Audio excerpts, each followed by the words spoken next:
This video is to explain to you how to use a Google form in quiz mode in order to embed a video and then put it in your Google Classroom.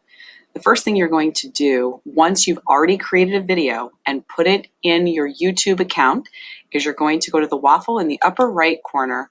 You're going to click down to more and you're going to find a Google form and click that. If you don't see a Google form icon there, you can simply type into your Omnibox right up at the top and put in Google form, or you can go into your drive where it says create and Google form should be in there as well. Once I'm here and I'm in my template area, I'm not going to go to the blank, I'm going to click blank quiz. Once I get into blank quiz, it has already set it up for me. The first thing I'm going to do is give a title to my quiz. So I might write flipped classroom demo for the top. And for my description is where I would put my directions. So here I would write something like, please watch the video and answer the questions that follow. Okay. Now that I'm here, I'm actually not going to use this question, but I can get rid of it later. The very first thing I want to do is add a video. So I'm going to go over to the right-hand side where I have my controls, either add a question, add a title, add an image, add a video, which is what I want. I don't want add a section because that'll take me to a completely different section of my form. So I'm going to click up to add a video, and I'm going to click it. And here it's going to either ask me to search, do a video search, or find a URL. Well, I know that I've already created my video and I've already put it in my YouTube account. So I'm going to find my URL in my YouTube account. And the quickest and easiest way to do that is to go up here and open up a new tab. And I'm going to type in YouTube. And it'll take me right to my YouTube account. If you're not in it, click my channel. And it should take you there. Now, I went in ahead of time and found the exact video that I wanted and I liked it. That way it was in this area underneath my library that says liked videos. I'm going to click it and it's right here at the top. Okay, I'm going to click it so I open it up and I don't have to start it. I can put it on pause. What I want to do is scroll down to where it says share. I'm going to click share. And it will give me this URL right here. And since it's already highlighted in blue, I simply right click over it and I'm going to copy that URL. So now I have it and I'm ready to go. I click off of this tab, you can leave it open if you'd like, and click back to where it says my quiz up here. Now I click URL and I right click and I paste in the URL and up pops that video that I have previously made and put into my own YouTube channel. I now click select. Once I click select, it is right here embedded right in my Google form. I want to give myself a title for my video, so I might call this Lesson 1, Unit 1. Just because I would like some sort of title there. And you can either keep it to the left, you can align it to the middle, or you can put it to the right. It's really your decision of how you want it to look when you're in your form. When you're all set and ready to go, simply click off it and it's there. Now, already we had an untitled question that was started below it, so I'm just going to use that for my first question. Now, I've watched my video and I know what questions I want to ask. If you're doing an entry ticket video, which means an entry ticket questions, that means they are the questions that the students answer after they watch the video before they enter your class the next day. I wouldn't have a lot. I mean, I would probably have maybe 5 tops.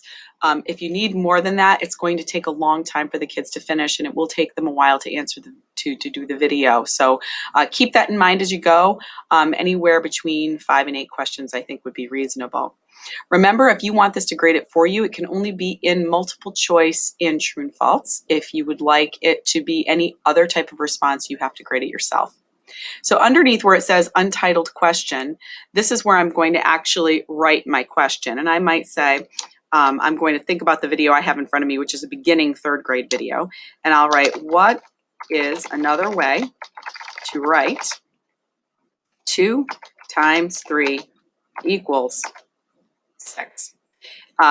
Down here, I now have my option 1. This is going to be a multiple choice. If I want to change that to true, false, it would just be 2 answers, true or false.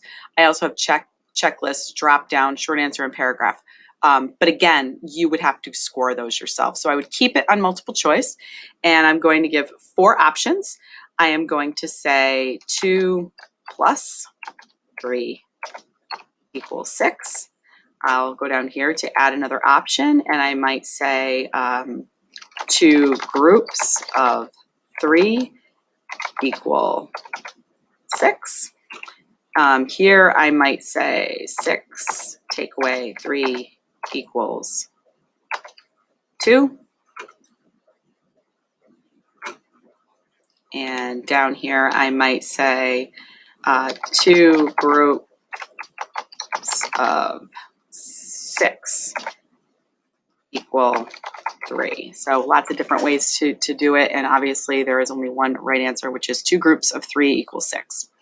Now when I get down here, I'm going to click the word answer key.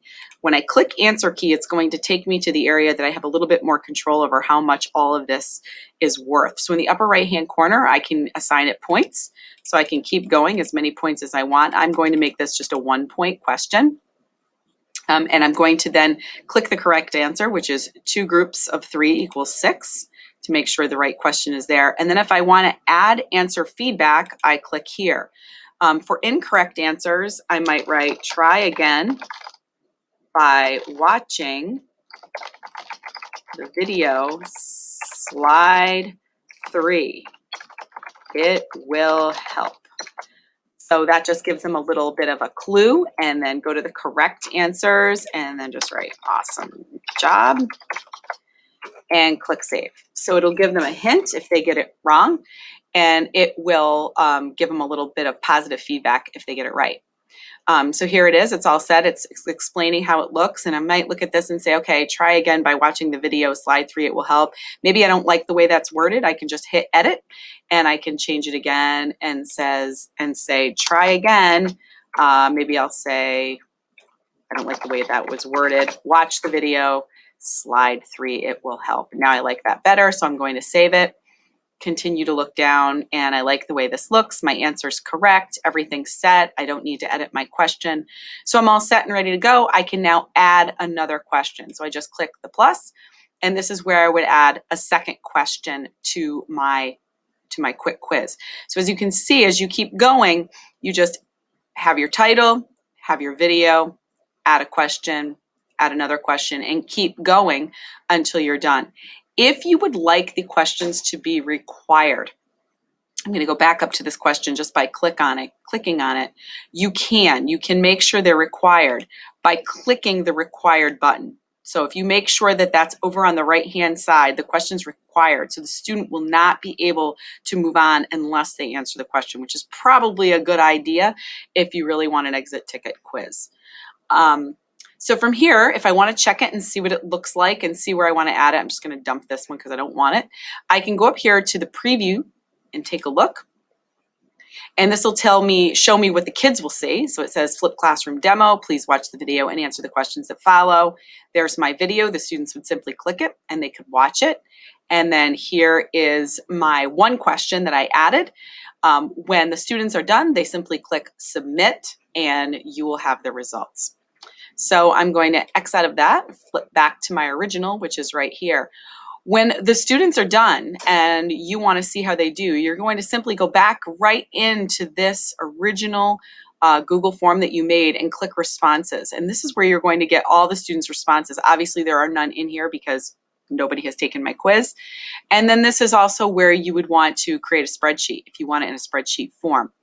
If you want to stop accepting responses, so let's say your class is at 9 o'clock in the morning and it's 8:30 and you want to stop, just simply click this right here and it will stop. So that is the way that you are going to create a Google form and embed a video in it.